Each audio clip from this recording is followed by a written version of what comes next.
آپ کے علم میں ہوگا کہ اس وقت دنیا کی کل آبادی سمجھی جاتی ہے 6 ارب یعنی 600 کروڑ. اس میں کم سے کم 120 کروڑ مسلمان ہیں امت مسلمہ. گویا کہ ہر 5واں انسان جو ہے دنیا میں وہ حضور صلی اللہ علیہ وسلم کا کلمہ پڑھتا ہے. اتنی بڑی تعداد.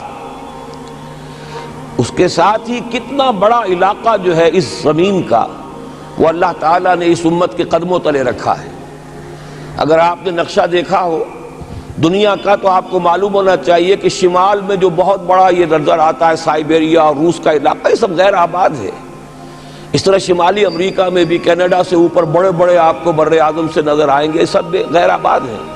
جو آباد علاقہ ہے دنیا کا اور جو زرخیز علاقہ ہے دنیا کا، اس کا کتنا بڑا حصہ ہے کہ جو امت محمد صلی اللہ علیہ وسلم کے قدموں تلے. انڈونیشیا ملائیشیا سے چلے آئیے، اس کے بعد مسلسل چاہے کہیں مسلمان اقلیت میں تھوڑے بہت ہیں، لیکن پھر بنگلہ دیش آتا ہے، بڑی عظیم اکثریت کا ملک ہے. پھر بھارت میں اگرچہ اقلیت میں ہے لیکن 20 کروڑ مسلمان بھارت میں اس وقت ہے.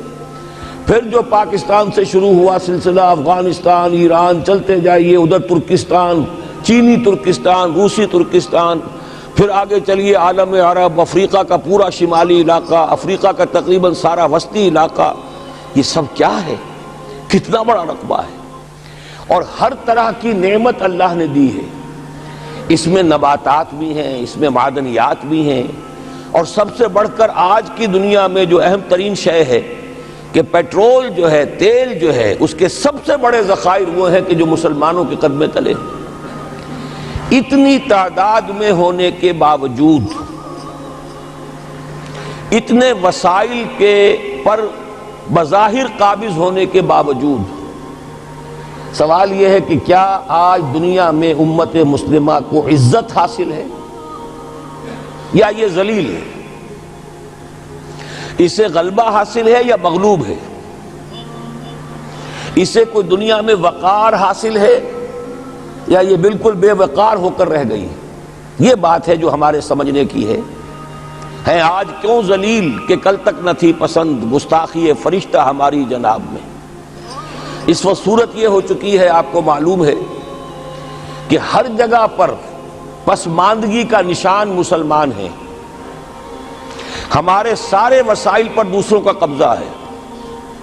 ایک ہی شے رہ گئی تھی تیل، خلیج کا تیل، اس پر بھی آ کر امریکہ کی فوجیں ان کے سر پر بیٹھ گئی ہیں. سارا کا سارا تیل اب ان کے قبضے میں ہے. ادھر خلیج کے دہانے کے دونوں طرف وہ اپنے مورچے بنا رہے ہیں تاکہ یہاں کسی کا داخلہ نہ ہو سکے. بڑے بڑے جتنے لوگ ہمارے ہیں ان سب کی دولت ان کے پاس ہے. کہنے کو تو سلطان و برونائی دنیا کا امیر ترین آدمی ہے، لیکن دولت ہے کہاں اس کی؟ انویسٹڈ تو وہی ہے، اسی کے بینکوں میں ہے، انہی کی کمپنیوں میں ہے. کسی کے پاس کچھ نہیں ہے. سعودی عرب کے کوئی ڈالرز ہیں تو کہاں ہیں؟ جیسے شہنشاہ ایران کا جو اثاثہ تھا، سرمایہ تھا، جو سارا کا سارا انہوں نے جو ہے وہ فریز کر لیا. تو یہ دولت تو ساری وہی ہے. کہنے کو ہے کہ آپ کے اکاؤنٹ میں اتنا روپیہ ہے، لیکن سوال یہ ہے کہ وہ اکاؤنٹ فی الواقع کس کے قبضے میں ہے؟ پھر آپ کو معلوم ہے کس طریقے سے مسلمانوں کے ساتھ سلوک ہو رہا ہے. ہر جگہ پر جہاں چاہیں، جس طرح چاہیں انہیں ستا لیں.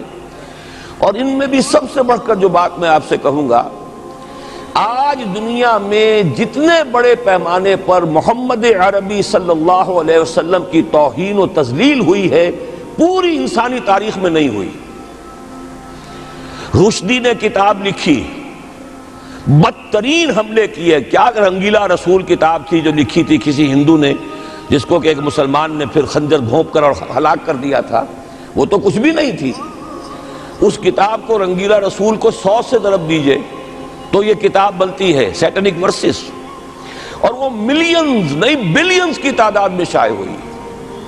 اس کے خلاف احتجاج اگر کسی نے کیا ہے تو ان کے اوپر جوتے پڑے ہیں، ان پر ڈنڈے پڑے ہیں.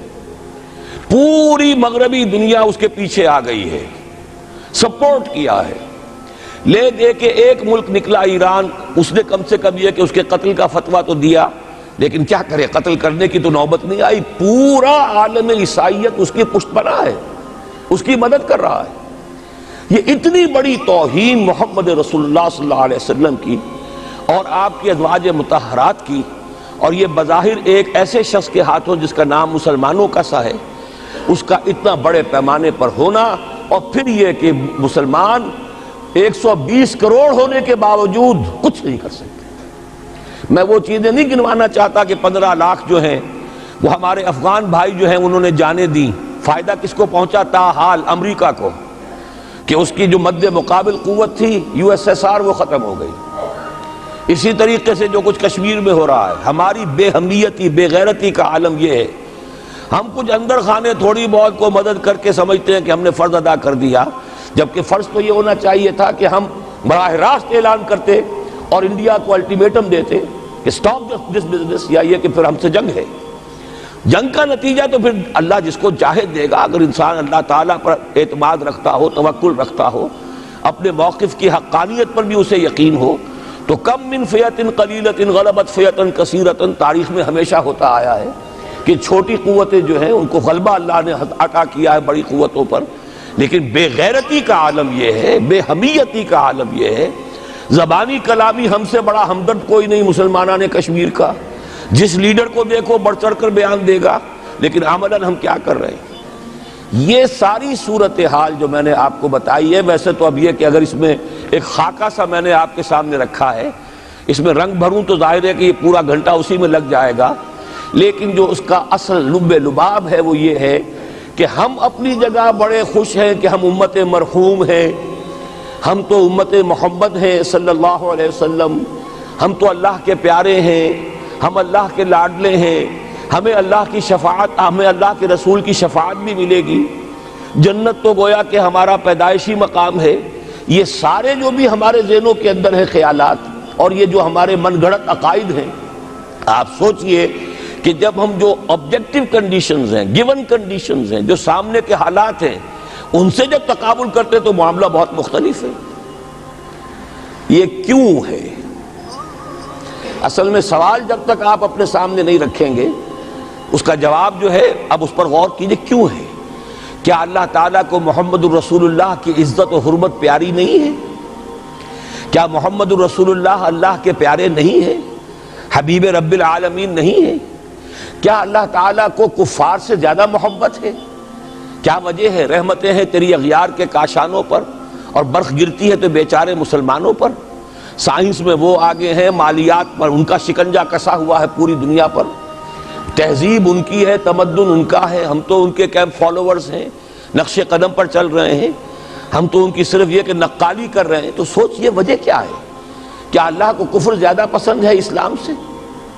کیا اللہ کو محمد الرسول اللہ صلی اللہ علیہ وسلم کی عزت و حرمت کا کوئی خیال نہیں؟ سوچنے کی بات ہے۔ ظاہر بات ہے کہ ان سوالات کا جواب تو ہاں میں آپ نہیں دے سکتے، یقیناً ایسا نہیں ہے۔ بہرحال وہ کافر ہیں، وہ اللہ کو نہیں مانتے، اللہ کے رسول کو نہیں مانتے، چلیے اللہ کو کسی نام سے مان لیا، گاڈ کہہ دیا، لیکن اللہ کے رسول کو تو نہیں مانتے۔ ایمان کا سارا دار و مدار تو رسالت پر ہے، اللہ کے اس کلام کو تو نہیں مانتے، اور اس کے باوجود ان کے لیے عزت ہے۔ رحمتیں ہیں تیری اغیار کے کاشانوں پر، برف گرتی ہے تو بیچارے مسلمانوں پر۔ یہ ایک لمحہ فکریہ ہے، یہ سوچنے کی بات ہے کہ ایسا کیوں ہے۔ اس کا جو جواب میں آپ کو دوں گا وہ ذرا سا کڑوا جواب ہے، نوارا تلخ ترمیزن چو ذوق نغمہ کمیابی۔ بات کہنی پڑتی ہے، جب تک کہ کڑوی بات کہی نہ جائے، حقائق کو دیکھنے کی جرت پیدا نہ کی جائے، مواجہہ نہ کیا جائے، فیکٹس کو فیس نہ کیا جائے، اس وقت تک بات صحیح نہیں ہوگی، اور نہ ہم صحیح تشخیص کر سکیں گے، نہ صحیح تجویز کی طرف ہمارا ذہن منتقل ہوگا۔ میں بہت سخت بات کہہ رہا ہوں، آج آسمان کے نیچے اس زمین پر عذاب الہی میں گرفتار امت مسلمہ ہے۔ بالفعل آج ہم امت مرحومہ نہیں ہیں، رحمت والی امت نہیں ہے، امت معذبہ ہیں۔ آج ہم پر اللہ کا عذاب ہے۔ وہ کیوں ہے؟ دیکھیے، اللہ کا قانون یہ ہے، اور یہ اللہ کی سنت ہے، میں نے اپنی ایک کتاب میں اس پر مفصل بہت مضمون لکھا ہے، قرآن کا قانون عذاب۔ ایک عذاب تو آیا کرتا تھا ان قوموں پر جن کی طرف اللہ رسول بھیجتا تھا، اِنَّا أَرْسَلْنَا نُوحًا إِلَىٰ قَوْمِهِ۔ اگر رسول کی بات مان لی تو قوم کے لیے بہت خوشحالی ہے، مبارکباد ہے، اللہ کی رحمتوں کے سائے ہیں، اور نہیں مانی تو بربادی ہے، تباہی ہے، خاتمہ ہے۔ پوری قوم نوح غرق کر دی گئی، پوری قوم عاد ختم کر دی گئی، حضرت ہود کو نہیں مانا۔ پوری قوم سمود ختم کر دی گئی، حضرت صالح کو نہیں مانا۔ عمورہ اور صدوم کی بستیاں ختم کر دی گئی، حضرت لوط کو نہیں مانا۔ آل فرعون غرق کر دیے گئے، حضرت موسیٰ کو نہیں مانا۔ مدین کے علاقے کو تباہ کر دیا گیا، حضرت شعیب کو نہیں مانا۔ یہ بات سمجھ میں آ گئی؟ لیکن جب سے نبوت اور رسالت کا سلسلہ ختم ہوا، اس قسم کا عذاب اب دنیا میں نہیں آ سکتا۔ وَمَا كُنَّا مُعَذِّبِينَ حَتَّى نَبْعَثَ رَسُولًا، ایسا عذاب ہم نہیں بھیجتے رہے جب تک کہ رسول کو نہ بھیج دیں۔ رسول آ گیا، اس نے حق کو بیان کر دیا، بات کو کھول کھول کر مبرہن کر دیا، ہر چیز واضح کر دی، کوئی مغالطے کا امکان نہ رہا۔ جاء الحق وزهق الباطل، ہر شے جو ہے دودھ کا دودھ، پانی کا پانی جدا ہو گیا۔ اب بھی جس نے نہیں مانا تو معلوم ہوا اس میں کوئی خیر نہیں ہے، اب خیر کا فقدان ہے۔ تو اس قوم کو جیسے کہ آپ باغ کے اندر جھاڑو دے کر جب بھی کوئی آندھی چلے تو پتے گرے ہوئے ہوتے ہیں، ان پتوں کو ایک جگہ جمع کر کے دیاسلائی دکھا دیتے ہیں تاکہ یہ پتے جو ہیں یہاں پر بدزیبی کا ذریعہ نہ بنے، تو پوری قوم ہلاک، کأن لم یغنوا فیہا، ایسے ہو گئے جیسے تھے ہی نہیں۔ یہ عذاب اب نہیں آئے گا، اس لیے کہ آخری نبی، آخری رسول محمد الرسول اللہ صلی اللہ علیہ وسلم۔ اب آج جو عذاب آتا ہے، دیکھیے کافروں کے لیے عذاب اصل میں آخرت میں ہے۔ دار العذاب، دار الجزا، وہ تو آخرت ہے، یہ تو دار الامتحان ہے۔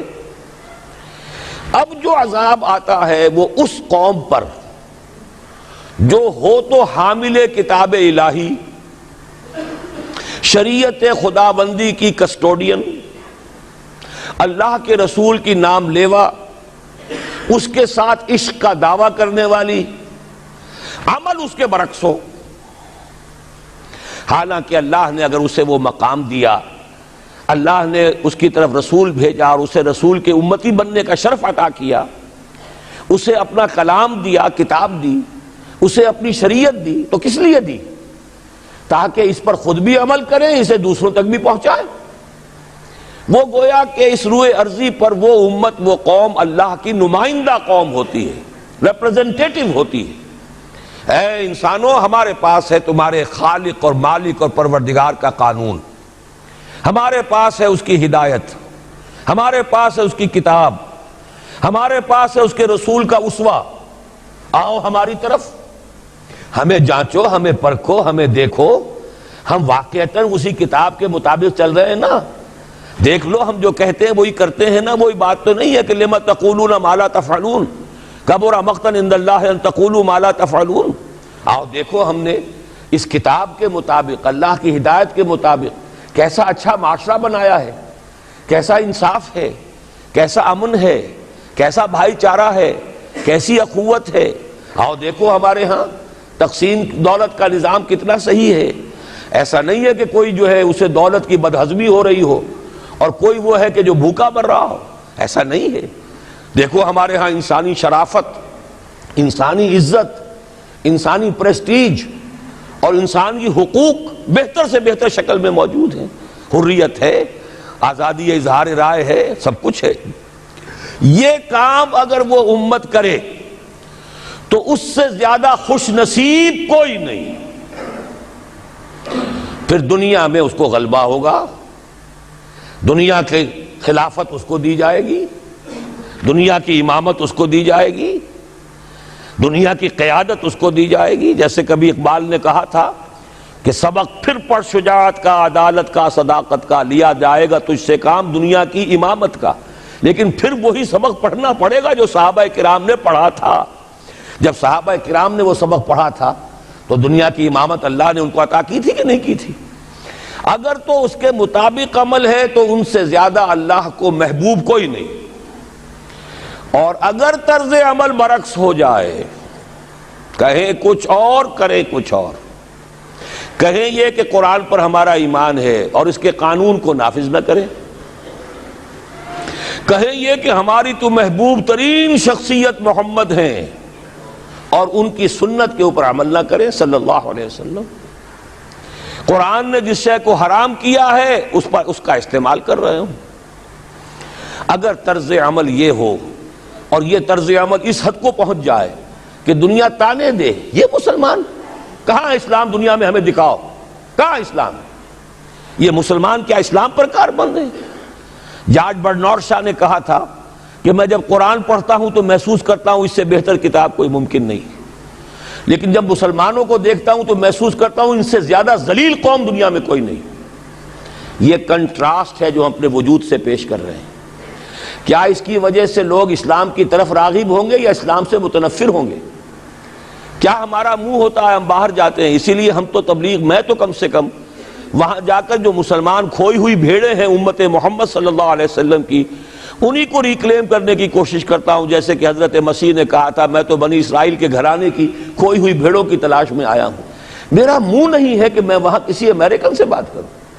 وہ یہ کہے گا تم اپنا گھر تو سنوارو، فزیشین ہیل تھائی سیلف. تم ایک چھوٹا سا ملک نہیں چلا سکتے، تم نے اس کا بیڑا غرق کر کے رکھ دیا ہے. تم نے اسے کورٹ آف وارڈ بنوا دیا ہے IMF کا. ہاں یہاں تو گھڑی گھڑی جو ہے قرقمین آتے ہیں IMF کے اور ورلڈ بینک کے قرقی کرنے کے لیے. ہر روز ایک نئی قرقی ہو رہی ہے. ہر روز جو ہے آج پھر گاڑیوں کا کرایہ بڑھ رہا ہے، بجلی کا کرایہ قرقی ہو رہی ہے.